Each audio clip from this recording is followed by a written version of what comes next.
Terima kasih Anda masih bersama kami. Bagi Anda yang baru saja bergabung, kami hadirkan kembali 3 berita utama hari ini. Sebanyak 17 orang pekerja migran Indonesia ditangkap Direktorat Pol Airut Polda Sumatera Utara saat akan menyeberang ke Malaysia.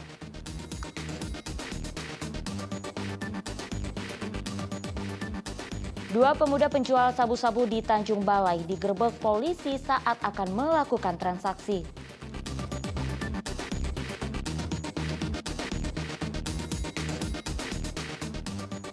Kasus perintangan terhadap jurnalis yang melibatkan anggota organisasi kepemudaan di Medan mulai disidangkan di Pengadilan Negeri Medan.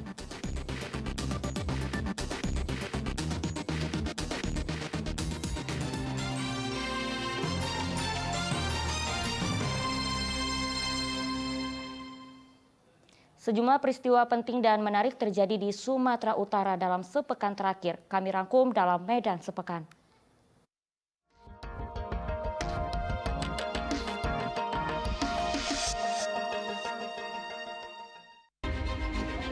Kasus perintangan dan intimidasi terhadap jurnalis dengan terdakwa Jai Sangkar alias Rakes mulai disidangkan di ruangan Caka 6 Pengadilan Negeri Medan.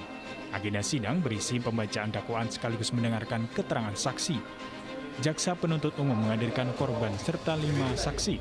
Di hadapan Ketua Majelis Hakim Asad Rahim, korban bernama Suryanto menjelaskan saat dirinya meliput prarekonstruksi kasus penganiayaan yang melibatkan anggota DPRD Medan di depan tempat hiburan malam.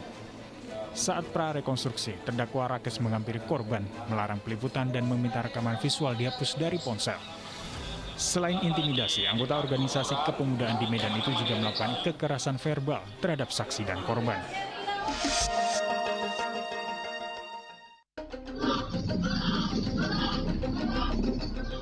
Rekaman kamera pengawas memperlihatkan pembegalan di Jalan Guru Suman, Desa Bandar Khalifah, Kabupaten Deli Serdang. Dilihat seorang remaja yang sedang melintas menggunakan sepeda motor dipepet oleh 4 orang pelaku begal. Tanpa basa-basi, korban langsung dibacok oleh pelaku menggunakan senjata tajam jenis celurit. Sempat membela diri, korban malah mengalami luka usai menahan sabetan senjata tajam. Malam itu dirinya hendak pulang ke rumah, namun tiba-tiba 4 orang menggunakan sepeda motor mengikutinya dan langsung membacok dirinya. Meski sempat membela diri dan melempar pelaku dengan batu, bahkan korban berteriak meminta tolong, tetap saja para pelaku berhasil membawa kabur sepeda motor milik korban.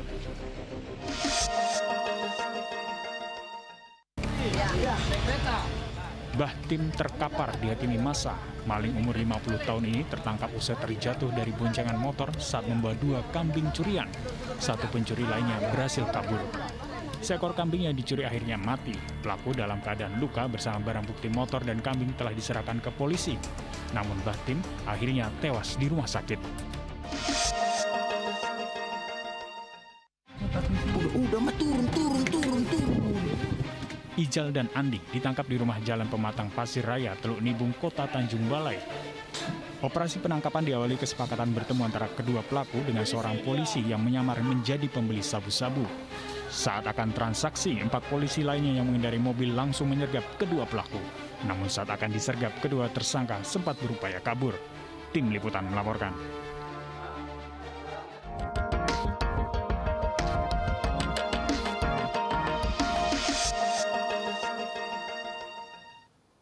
Kasus perintangan terhadap jurnalis yang melibatkan anggota organisasi kepemudaan di Medan mulai disidangkan di Pengadilan Negeri Medan. Agenda perdana sidang berisi pembacaan dakwaan dan mendengarkan keterangan saksi. Jaksa menghadirkan korban serta 5 saksi. Kasus perintangan dan intimidasi terhadap jurnalis dengan terdakwa Jai Sangkar alias Rakes mulai disidangkan di ruang Caker 6 Pengadilan Negeri Medan. Agenda sidang berisi pembacaan dakwaan sekaligus mendengarkan keterangan saksi. Jaksa penuntut umum menghadirkan korban serta 5 saksi. Di hadapan Ketua Majelis Hakim, korban bernama Suryanto menjelaskan saat dirinya meliput prarekonstruksi kasus penganiayaan yang melibatkan anggota DPRD Medan di depan tempat hiburan malam. Saat prarekonstruksi yang digelar Polrestabes Medan ini, terdakwa Rakes menghampiri korban, melarang peliputan dan meminta rekaman visual dihapus dari ponsel. Selain intimidasi, anggota organisasi kepemudaan di Medan itu juga melakukan kekerasan verbal terhadap saksi dan korban. Ya, intinya kan dari sidang Jai Sangkar kan udah Jadi minggu depan akhirnya tuntutan. Ya intinya kan sidangnya perdamaiannya sudah ada. Terus Jaisangkar pun juga belum mengakui perbuatannya. Keterangan saksi sesuai dengan BAP tadi, Bang? Sesuai. Ya. Dalam dakwaan, jaksa penuntut umum menguraikan aksi perintangan terjadi pada 27 Februari 2023 di Jalan Abdullah Lubis. Sidang akan dilanjutkan pekan depan dengan agenda tuntutan. Tuti Alawiyah Lubis melaporkan dari Medan.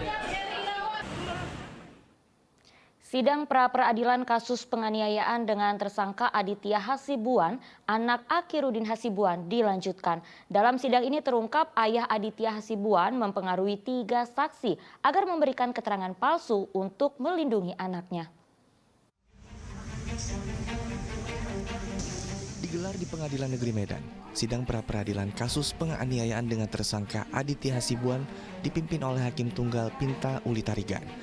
Dalam sidang lanjutan ini, pihak termohon menghadirkan saksi, yaitu Kapolda Sumatera Utara Irjen Panca Simanjuntak, Direktur Kriminal Umum Kombes Sumaryono, serta Kasat Reskrim Polrestabes Medan yang diwakili Bribtu Indra Prasetya. Sedang pihak pemohon diwakili oleh kuasa hukumnya Abdul Salim Karim. Dari hasil pembacaan permohonan dan pembacaan nota jawaban, Hakim meminta agar pemohon dan termohon melengkapi berkas perkara dalam sidang pra-peradilan selanjutnya. Kuasa hukum pemohon Abdul Salim Karim berharap kasus penganiayaan ini dapat dihentikan dikarenakan kedua belah pihak saling melapor. Untuk mendapatkan keadilan terhadap Aditya itu kami melakukan gugatan pra-peradilan. Karena di satu sisi Aditya juga korban, ada visum, ada laporan polisi, ada saksi-saksi di situ. Sejauh ini di tingkat mana nih Bang penghentiannya Bang? Sudah dihentikan, sudah keluar SP3 dari yang ditandatangani oleh Direktur Umum Kombes Sumaryono. Berarti udah di tingkat penyidikan Bang? Iya. Sudah ada tersangkanya? Tersangkanya tadinya di Polrestabes sudah ada si Ken Admiral tersangka, Aditya juga tersangka. Sekarang dihentikan oleh Polda tentang si Ken, seolah-olah si Ken jadi korban, Aditya tersangka. Dalam sidang pra-peradilan juga terungkap, Akhiruddin Hasibuan, orang tua dari Aditya Hasibuan sebagai pihak pemohon mempengaruhi 3 orang saksi agar memberikan keterangan palsu di kasus penganiayaan ini untuk melindungi anaknya. Sidang kasus penganiayaan akan dilanjutkan dengan agenda membuka bukti surat-surat kembali. Tuti Alawiyah Lubis melaporkan dari Medan. Menjelang Hari Raya Idul Adha, para peternak sapi kini mulai tengah menyiapkan sapi untuk memenuhi kebutuhan hewan kurban. Persiapan dilakukan seperti memilih sapi-sapinya yang layak dan cukup umur untuk dijual. 2 pekan menjelang perayaan Idul Adha 1444 Hijriah, para pedagang melakukan berbagai persiapan untuk penjualan sapi sebagai hewan kurban. Berbeda dengan tahun-tahun sebelumnya, penjualan sapi mulai kelihatan dari 2 atau 1 bulan sebelum perayaan Idul Adha. Menjelang 2 pekan perayaan Idul Adha, pemesan sapi bagi peternak di Kabupaten Deli Serdang ini terbilang minim. Salah satu peternak sapi yang berada di Desa Tanjung Baru, Kecamatan Tanjung Morawa, Kabupaten Deli Serdang, sudah mempersiapkan berbagai hal seperti membersihkan kandang, memeriksa gigi sapi, dan menjaga pola makan hewan peliharaannya. Namun pemesan masih terbilang minim. Untuk kendalanya sendiri, karena kita baru terdampak kena penyakit PMK, tapi sudah untuk PMK sendiri sudah tidak ada lagi apanya. Jadi orang rata-rata sekarang ragu lah untuk membeli, tapi karena sudah kewajiban setiap Muslim itu untuk berkurban, jadi untuk berkurban, jadi mereka inilah maunya yang ada rezeki berlebih, siap-siaplah untuk berkurban.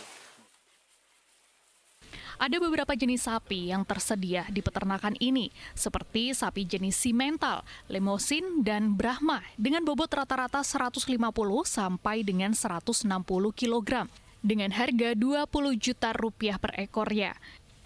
Pedagang berharap penjualan tahun ini tidak menurun dibandingkan dengan tahun-tahun sebelumnya. Muhammad Hamdani melaporkan dari Kabupaten Deli Serdang. Ya, laporan tersebut mengakhiri berita Medan hari ini. Saya Auriga Gustina, berterima kasih atas perhatian dan kebersamaan Anda. Selamat beraktivitas dan sampai jumpa.